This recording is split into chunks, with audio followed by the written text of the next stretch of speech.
Good morning guys. Alam kong di nyo kilala kasi hindi naman tayo magkaalala. De joke lang. Whew! Kakatapos ko lang mag-jogging. Ito, tamang lakad-lakad lang kasi kailangan ko mapakalma yung sarili ko. Kailangan ko muna mapakalma. Kwentuhan tayo mamaya. Whew! Tirik na yung araw, nabutan na ako ng araw. Time check na bang oras na. So 6:17, napakaaga pa. Nagsimula ako mag-jogging mga anong oras ba? 5:30, ganun. Sobrang aga.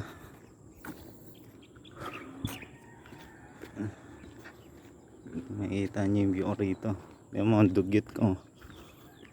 Nagpapawis.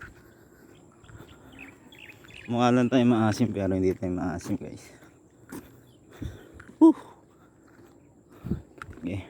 Balik ako kayo. Pahinga lang ako. Tapos kwentuhan tayo guys. Ha? So malapit na. Maanap lang ako ng magandang spot. Tingnan ba na ba kasi nasa ano tayo? Sa Mindanao. De joke lang. Wala tayo sa Mindanao. Baka mayari tayo pag nasa Mindanao tayo. GG. Isip na yan. Whew! Ito may nakita akong spot guys. Whew! So piling ko nakita ako ng spot para sa ating pagpapahingahan at pag-uusapan.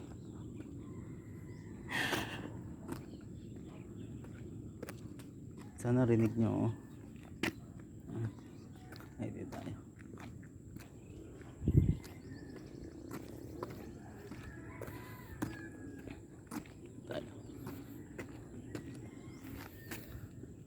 Bakit tala dito?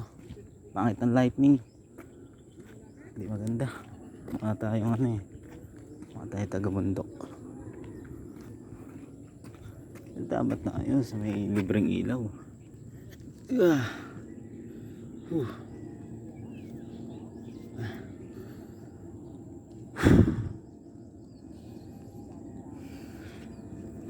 Alam nyo, di naman na magaling sa mga ganitong usapan eh.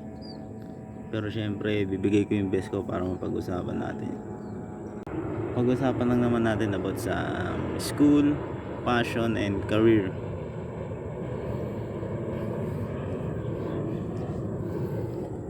Siguro mga saglitan lang naman, hindi naman na tatanong.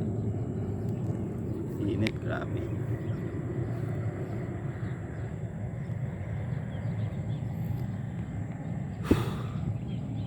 Alam nyo guys, pagdating sa school, lalo na kapag nasa college ka na kasi, napakahirap. Lalo na kung working student ka, napakahirap. Hindi ako working student pero naiisip ko yung hirap na yung nararanasan ba. Syempre, galing ka na trabaho, afternoon, di mo lang kung matutulog ka pa. Syempre, antok ka na eh. Pero dahil working student ka, kailangan mo pumasok sa school.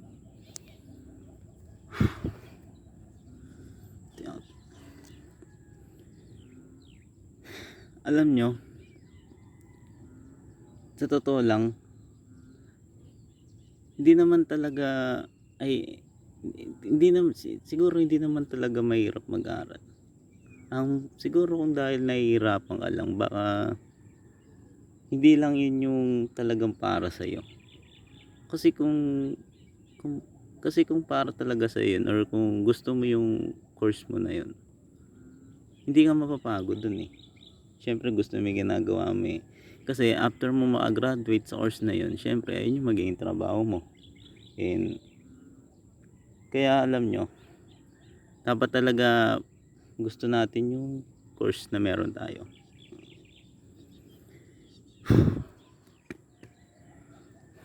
So by the way guys, I'm coming fourth year college. Whew.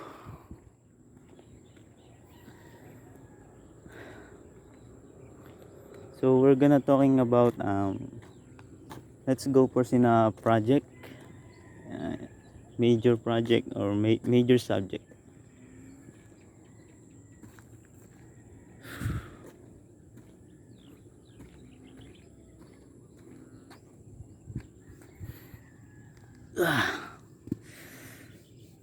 Alam nyo, pagdating naman kasi sa project, syempre hindi natin maiwasan, minsan may mga times na talagang nahihirapan tayo kahit nasabihin natin na gusto natin yung course na meron tayo or na pinasukan natin.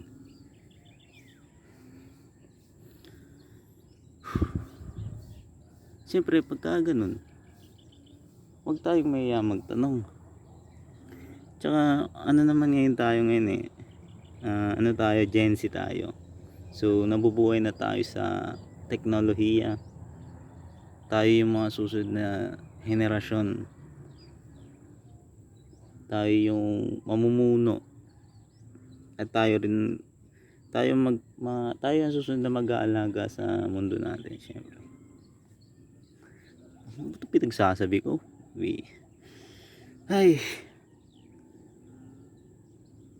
So, alam nyo, pagdating naman sa pag-aaral, hindi naman masama yung magkagusto ka magkaroon ka ng gusto sa school nyo o sa room nyo. Normal lang yun. Mas okay nga yun kasi magkakaroon ka ng inspirasyon, sisipagan mo lagi, papakita mo sa crush mo na ito, once na nagawa mo to, tapos napansin ka ng crush mo, syempre masarap sa pakiramdam yan. Sino ba namang hindi makakaramdam nun? Woo! So hindi siguro talo na tayo sa next topic. Let's go talking about passions, and pag-usapan natin kung ano nga bang mas maganda, career ba or passion. Ano mas pipiliin mo? Makapagtapos ng pag-aaral o piliin mo yung passion na gusto mo? Whew. Alam nyo guys, nitong mga nakaraang araw, kumarap ako sa matinding emotional breakdown talaga.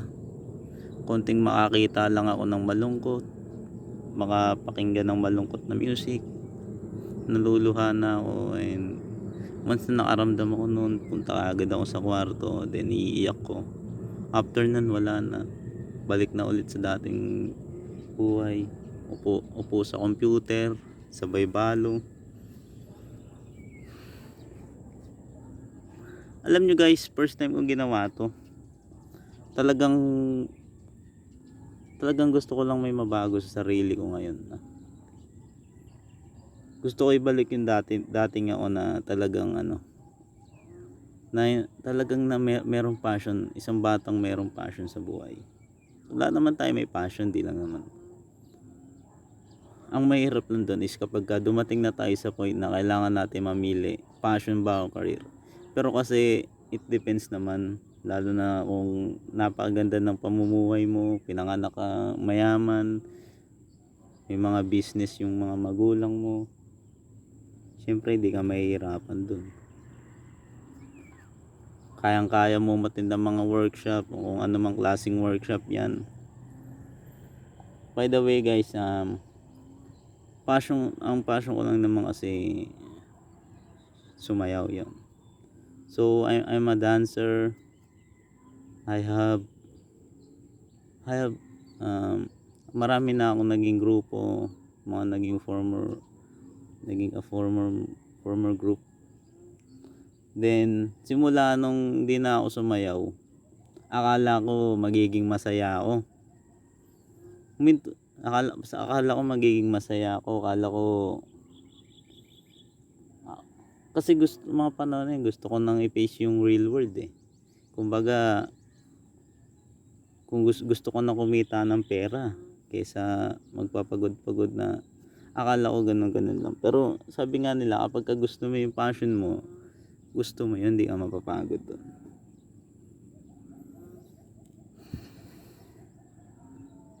Dumating ako sa point na talagang kailangan ko mamili. Passion ba o karir na magiging buhay ko. So ayun, pinili ko yung karir ko syempre. Alam nyo guys, hindi, mahalaga pa rin na makapagtapos ng pag-aaral. Tulad nga sinabi ko, Gen Z tayo, nasa ano na tayo, panahon ng teknolohiya. And sa panahon din na ngayon, may marami ng mga trabaho na nare-replace ang AI. And pati pa kaya kung wala ka, di ba? Mahalaga na meron pa rin tayong diploma. Kaya mga nagsasabi dyan na diskarte o diploma, guys, alam nyo, kahit ano man yung kalabasan yan or kung ano man ang isipin ng iba or kung ano man ang tama dyan or mali, mahalaga pa rin na may diploma tayo. Kasi yung diploma na yan, magagamit mo yan once na halimbawa wala ka or ubus na yung diskarte mo. So kailangan mo na gamitin yung diploma mo para makapagtrabaho, kumita ng pera, makapagambag sa pamilya, matustusan yung pangangailangan sa pang-araw-araw. Whew. Alam nyo guys, sa totoo lang, namimiss kong sumayaw. Ang pinaka-dahilan ko talaga dito sa pag-jogging ko ngayon, first time kong ginawa ulit tong pag-jogging ko eh. After nawala ako sa pagsasayaw, 4 years ago na, napakatagal. As in, napakatagal. Sumula nang pumatak yung pandemic, doon na talaga nawala yung pagkatigil ko sa pagsayaw. Grabe naman si Dinold. Kaya namimiss ko sumayaw guys. Naiinggit nga ako sa mga former member ko na nakikita ko na lalaki na nararating. May mga sumasayaw na sa TV, sa mga big events, big competitions. Nakakainggit guys. Normal lang naman mainggit. Di naman, ang normal lang mainggit. Ang pangit lang yung is parang magiging masama yung pagtingin. Wag naman ganun. Pangit yun. Okay lang mainggit. Okay lang magselos. Normal lang yun. Ang mahalaga wala kang ginawang masamang. Whew! Pawisan pa rin ako. Nagpapawis tayo dito. Tirik ng araw. Sayang belo. So guys, school, career, parang ganun lang din naman siya. So once na makapagtapos ka ng pag-aaral, yung career mo, kung doctor man, engineer, o kung ano man yan, pagpatuloy mo lang. Maganda pa rin. Maganda yung may diploma tayo guys. Alam nyo, kung pag-uusapan, ito ang pinakamahirap sa pinakamahirap na desisyon para sa aming mga nasa mundo ng, sabihin natin nasa mundo ng arts. Alam nyo, napakahirap pumili once na dumungtong ka na sa college. Kasi iba na kasi level sa college. Kailangan mo talagang gawin yung mga kung ano mang merong projects o activities, quizzes. Kailangan wala kang mamiss dyan. Once na may mamiss ka, ikaw ang mag-ahabol sa prof, hindi yung prof ang mag-ahabol sa iyo. So kung nasanay ka nung high school, senior high school na ikaw yung inahabol ng mga prof, ikaw yung pinapaalala na hindi na ganun sa college guys. Ikaw ang maghahabol sa prof. Alam nyo, dahil nitong simula nung nawala ako sa pagsasayaw, isa sa naging dahilan yan is pagkatungtong ko sa college. So kailangan ko mamili talaga. Pero hindi naman nawala sa akin yung pagsasayaw nun. Talagang nahinto lang. Nanonood pa rin ako ng mga dance video, mga ganun ba. Tapos alam nyo, May mga tao kasing pinanganak na talagang very talented. Kahit na ano pa gawin yan sa, kahit anong gawin pang bagay niyan, hindi mawawala sa katawan nila yung sa passion nila eh. Kaya kahit anong gawin mo, yun. So, dami na nagja-jogging dito, medyo nakakaya mag-video guys, di ako sanay. Pagpasensyahan nyo na. Kung pahinto-hinto man tayo. Whew! Napakaaga pa para umuwi.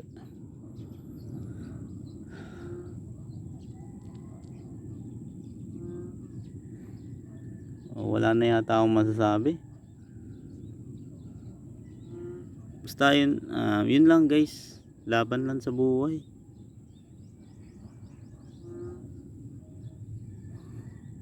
Kung hanggat may nagpapaaral, mag-aral ka. Mayroon pang walang pinag-aralan guys.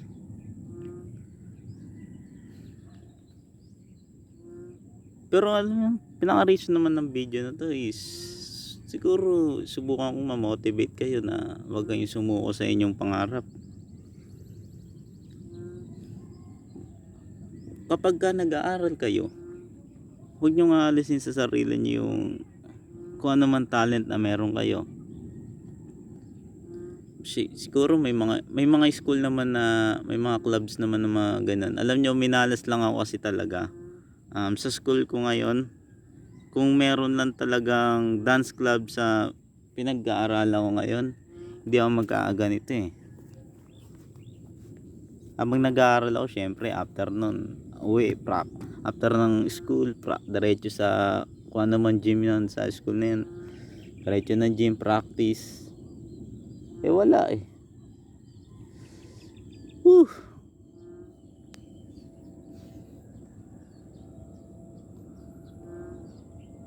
Gagawin niya ito, di ba? Puro kung hindi man puro kasi tawag doon. Puro singing contest, mga ganun. Medyo mababa pa siguro tingin nila sa mundo ng pagsasayaw, pero di siguro nila nakikita yung saya din na kung gaano kasaya yung nararamdaman ng mga kumakanta, gano'n din ka ang saya nararamdaman namin mga sumasayaw. Lalo na kapag alam nyo guys, ito kami mga dancer, wala kaming pake kung manalo man o matalo. Ang pinakamahalaga sa amin is na-experience namin na sumayaw sa malaking entablado, mga malalaking events, competition, international, and sa mga international or kahit hindi international. Malaking bagay na yun. Malaking pang-flex sa social media. Ayan, diretso po. So magpapawis ulit ako. Gusto ko ulit tumakbo.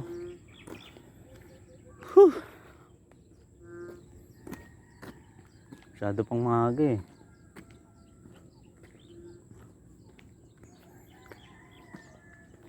So okay lang guys. Huwag nyo rin kakalimutan magdasal. Sa lahat ng mga nagsasabi na walang Diyos, alam nyo, maliligaw kayo ng landas, magagaya kayo sa akin. Kaya ito ako ngayon, binibuild ko yung sarili ko. Gusto kong mabulit yung dating ako. Talagang sira yung lifestyle ko eh. Kain, tulog, computer, cellphone, kain, tulog, computer, ulit-ulit sa loob nun. Kaya kung naman passion na meron kayo, balikan nyo. Kung sakali man nahinto kayo, balikan nyo. Huwag kayong matakot. Ganun lang talaga yan.